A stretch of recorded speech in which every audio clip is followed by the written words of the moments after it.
I, 28 male, was sitting in our living room last Tuesday night when my girlfriend Zara, 26, announced she'd be studying late again.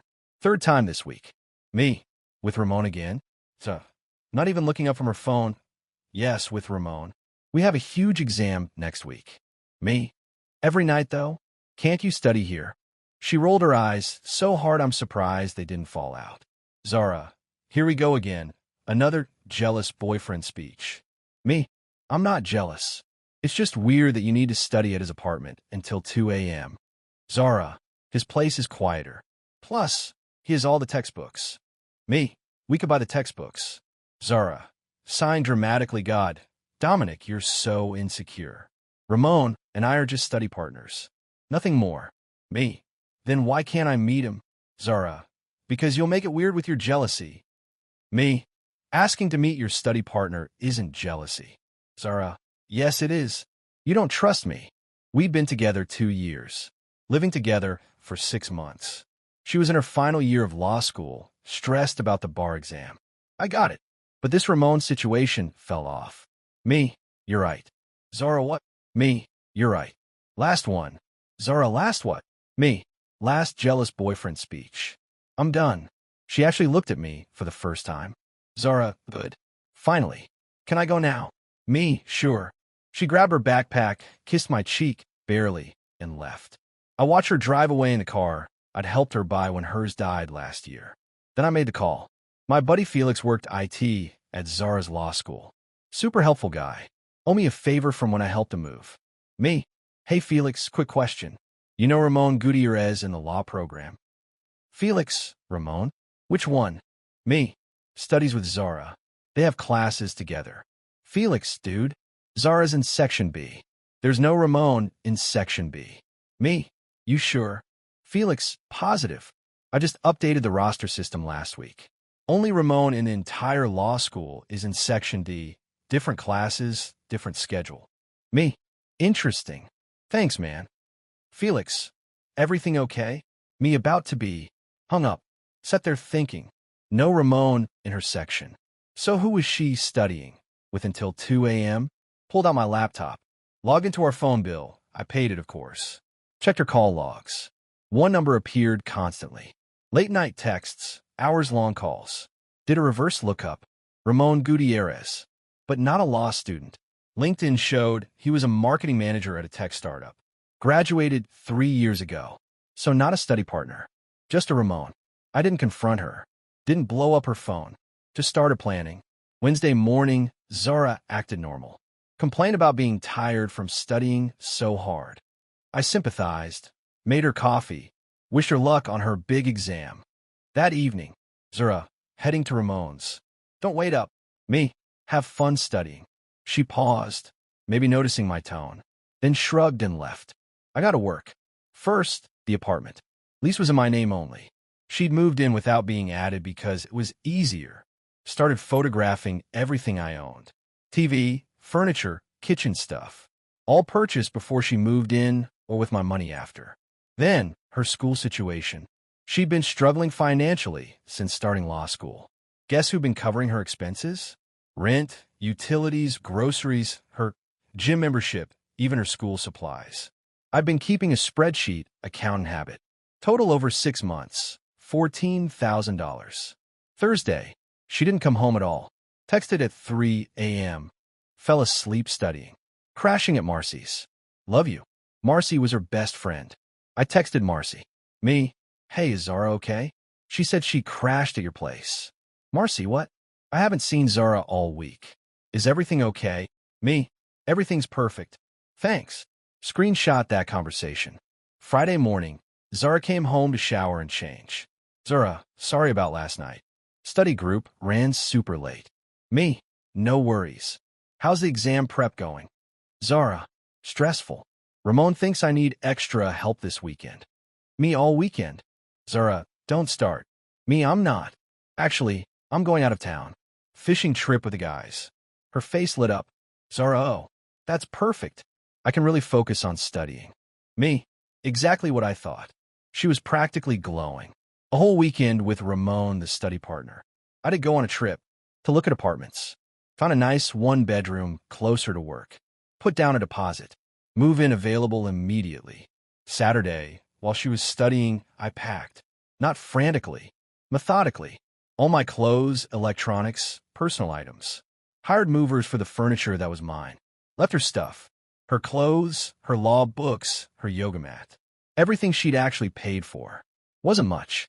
Also left something else on the kitchen counter. A printed spreadsheet of every expense I'd covered for her. Highlighted the total. Next to it, a simple note. Zara, your last jealous boyfriend has moved out. The apartment is paid through month's end. After that, it's on you. Or maybe Ramon can help, since you spend so much time studying at his place. Good luck on your exam. If it exists. Dominic. P.S. Marcy says hi. Sunday evening, my phone exploded. What did you do? Where is everything? This isn't funny. Dominic, answer me. You can't just leave. Where are you? I sent one text back. Studying for my own future. Don't wait up. Then I blocked her. Update 1. The meltdown. Monday was beautiful. Woke up in my new apartment. Made coffee with my coffee maker. Watched the news on my TV. Peaceful. Meanwhile, Zara's world was imploding. She tried calling from different numbers. I didn't answer. Texts came through various apps. We need to talk. This is a misunderstanding. You're overreacting. I can explain everything. Then the anger. You're pathetic. A real man would talk to me. You stole from me. I'm calling the police. Good luck with that. I took my own belongings. Tuesday, she enlisted flying monkeys. Her sister Willa called. Willa, Dom, what's going on? Zara's hysterical. Me. Ask her about Ramon. Willa, her study partner? Me. He's not in her law school section. He graduated 3 years ago. He's not a study partner. Long pause. Willa, oh. Me, yeah. Willa, she said you were controlling and jealous. Me. I asked to meet him once. She said I was insecure. Willa, I'm sorry, Dom. I didn't know. Wednesday, Zara tried a new approach. Showed up at my office. Security called. Mr. Dominic? There's a Zara here demanding to see you. Me? I don't know any Zara. Must be confused. Security. She says she's your girlfriend. Me? I don't have a girlfriend. Watch from the window as they escorted her out. She was screaming about her rights. Thursday, the truth started coming out. Marcy, her best friend, reached out. Marcy, Dom, I'm sorry. I didn't know she was using me as an alibi. Me? How long have you known about Ramon? Marcy? A few months. She said you two were basically over, just staying together for convenience. Me? Convenience. Like me paying all her bills. Marcy? She said she was going to leave after the bar exam. Said she needed stability until then. Me? Well, she got what she wanted. I left first. Friday came with legal threats. She found some law school friend to write a scary letter about unlawful eviction and theft of joint property. I forwarded it to my lawyer cousin. He laughed. She's not on the lease. None of the property was joint, and you gave her. Notice, this is desperation. I had him draft a response outlining. She was a guest in my apartment. All items removed were purchased by me before our relationship or with my sole funds. She had until month's end to vacate. Any further harassment would result in a restraining order. She got the message. Update 2. The Ramon revelation. The next week, everything unraveled spectacularly. Turns out, Ramon had a girlfriend. A serious one.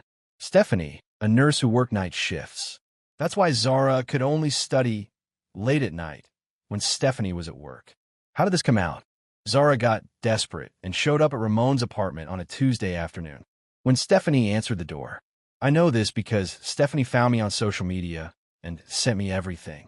Screenshots of Zara begging Ramon to leave Stephanie. Him saying it was just fun and he never promised anything. Zara threatening to tell Stephanie everything.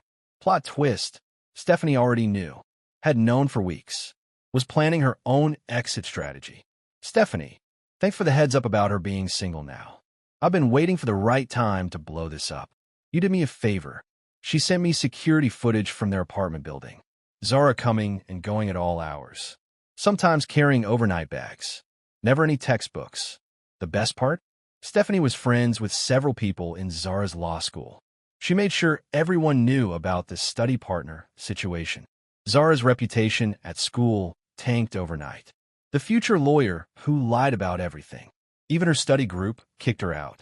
But the real karma came from an unexpected source. Remember that big exam she was studying for? It was real, and it was worth 40% of her grade. She failed it spectacularly. Her professor emailed me. We'd met at a school function, once exchanged info. Dominic, I'm not supposed to share this, but given the circumstances, Zara missed several crucial study sessions for this exam. Real study sessions, not whatever she was doing. Her performance was the worst in the class. She's now at risk of not graduating on time. All those nights studying with Ramon had actually been nights she needed to study. Final update, 3 months later. It's been 3 months since I walked out. Here's where everyone ended up. Me, thriving. The new apartment is perfect. Started dating a colleague who actually enjoys spending time with me. She has her own career, pays her own bills, and doesn't need a study partner. We're taking it slow, but it's honest. Without Zara's expenses, I saved enough to finally start that investment portfolio I'd been planning. Funny how much money you have when you're not funding someone else's life. Zara had to move back with her parents. Couldn't afford the apartment, couldn't find a roommate willing to live with someone with a reputation. Failed 2 more classes due to poor attendance. Too busy trying to salvage things with Ramon. Has to repeat the semester. The bar exam? Pushed back at least a year. Ramon ghosted her completely after Stephanie left him. Turns out he had other study partners too. Last I heard, she was working part-time at a legal aid clinic, trying to rebuild her reputation. Living at home, taking the bus because she couldn't afford car insurance. Her social media went from living my best law school life woman judge to motivational quotes about learning from mistakes and growth through adversity.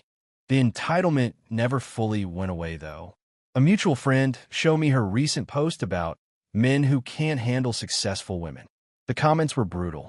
Girl, you cheated and failed your classes. That's not success. Maybe focus on actually studying. Team ex-boyfriend TBH. She deleted it within hours. The most satisfying moment came last week. Ran into her dad at the hardware store. Him, Dominic. How are you? Me. Doing well, Mr. Patterson. Him. I'm sorry about everything. We didn't raise her to be, well. Me, it happens. Him. She talks about you, you know. Says she didn't appreciate what she had. Me. She appreciated it. She just thought she could have it while shopping for something better. Him. That's accurate. Take care, son. Looking back, the signs are all there. The dismissive attitude, the gaslighting, the entitlement. She genuinely believed she could use me for stability while pursuing Ramon, then leave when convenient. The jealous boyfriend speech wasn't about jealousy. It was about respect. She had none for me, our relationship, or even herself. She was right about one thing. It was my last jealous boyfriend speech. Because I'm not her boyfriend anymore. And I'm definitely not jealous of whoever has to deal with her now. The call to Felix changed everything. One simple question. Is Ramon in her section? Started the dominoes falling. She realized what I'd done when she came home to an empty apartment and that spreadsheet. When her lies to Marcy were exposed. When her law school found out about her fake study sessions. When Ramon chose his girlfriend over her. When she had to move back home at 26. But mostly, she realized when she saw me thriving without her. When her insecure, jealous ex-boyfriend turned out to be neither. Just a guy who refused to be disrespected anymore. She rolled her eyes and dismissed my concerns. Now she's rolling them at her parents' curfew and entry-level legal work. Karma's not always instant, but it's thorough. Oh, and that exam she failed while studying with Ramon? It was professional ethics. You can't make this stuff up.